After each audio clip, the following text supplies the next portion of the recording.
The day I started studying for my degree, I thought I knew how it would end. Or at least I had a pretty good idea.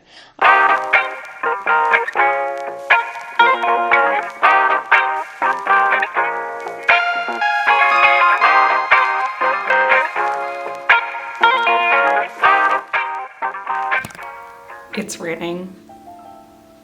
September had to come at some point, but I wasn't just quite ready for the weather yet. We've just had such incredible weather. It's been 30 degrees and sunny and beautiful, a bit too warm.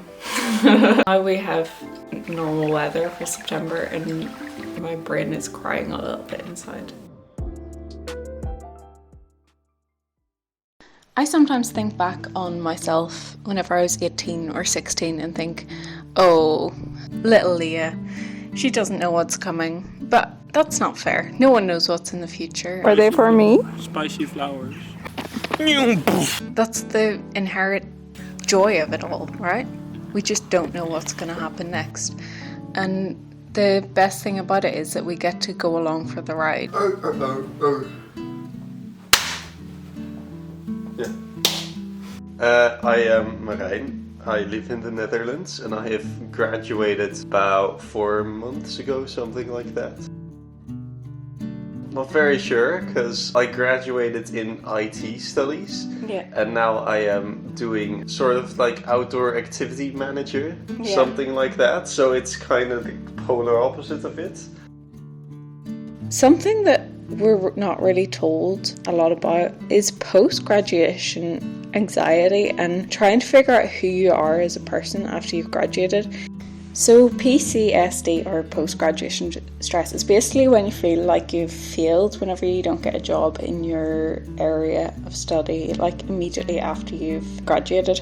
And you know, you can have all these symptoms. You can feel constantly worried, lack of support, failure, shortness of breath you can have as well, not feeling in control, sleeplessness, not wanting to socialise, and numbing feelings with alcohol, recreational drugs or overeating.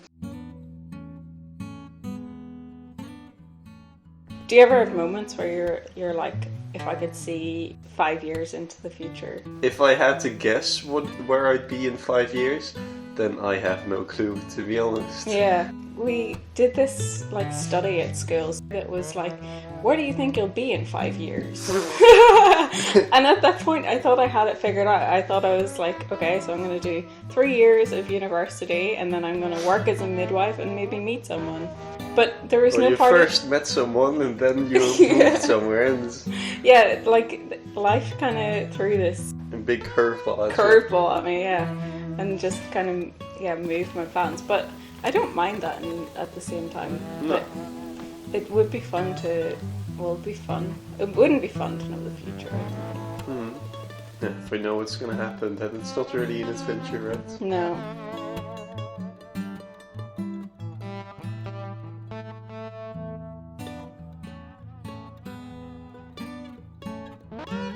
I think of all the people that went to university during COVID.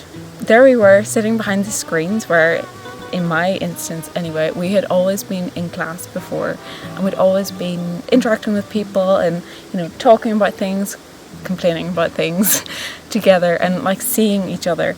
And then all of a sudden we had to stop and we were sitting behind the screens and maybe the Wi-Fi was bad.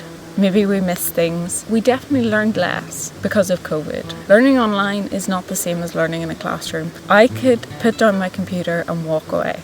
I didn't do that for my important classes. But sometimes I put the computer down and I walked away and I went and made myself tea or, you know, something to help me get through it because COVID was really, really hard for all of us. I think it's completely logical that my generation feel like we're lost. We should have some empathy for ourselves.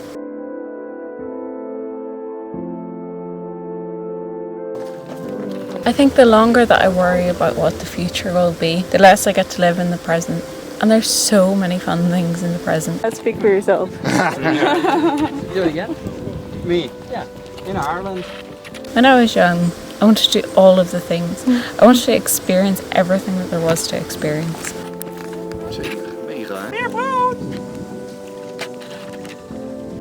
And I don't want to be all of those things anymore. But I think it's okay to try out different things, and it's okay to change career paths. Sometimes we just have to go with the flow.